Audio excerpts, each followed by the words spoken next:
Hello guys, magandang tanghali o magandang umaga sa inyo lahat.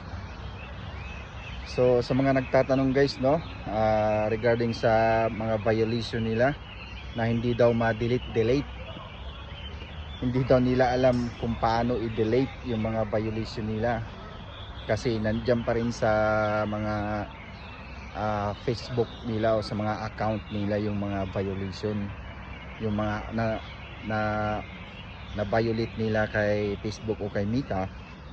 So nandiyan pa rin, hindi daw ma-delete. So ganito lang yan guys, ano? So yung mga non-original content na may violation, magpunta lang po tayo sa type lang natin yan guys sa sa inyong Google.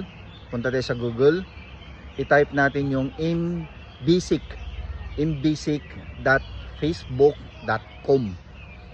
yon, doon po kayo mag-delete ng mga non-original content nyo o yung mga na-senior nyo, mga violation nyo, doon nyo i-delete siya guys. Malinaw ba? Ulitin ko im.basic.facebook.com. doon po kayo mag-delete ng mga non-original content nyo para malinis yung account nyo, para mabura yung mga violation nyo. Doon kayo mag-delete sa im.basic.facebook.com. doon kayo pumunta guys sa Google, i-google nyo yan. Pag nakita nyo na yan guys, log in kayo doon. Makikita nyo yung mga post nyo kahit simula pa nung nag-create kayo ng account ng Facebook nyo. Doon kayo mag-delete by day, by year, by month. Doon nyo siya makikita lahat na. So ilalagay ko yung link sa baba ng comment section na to para masundan nyo. Doon kayo mag-delete ng mga videos nyo. Wag kung saan Facebook lang, kasi hindi talaga mabubura yan. Hindi yan madi-delete. Nandyan pa rin yan sa loob ng account nyo.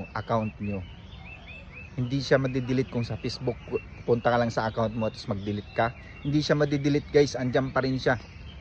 So take note to guys, take note nyo sa mga may mga violation na non-original content, mga copyright or whatsoever.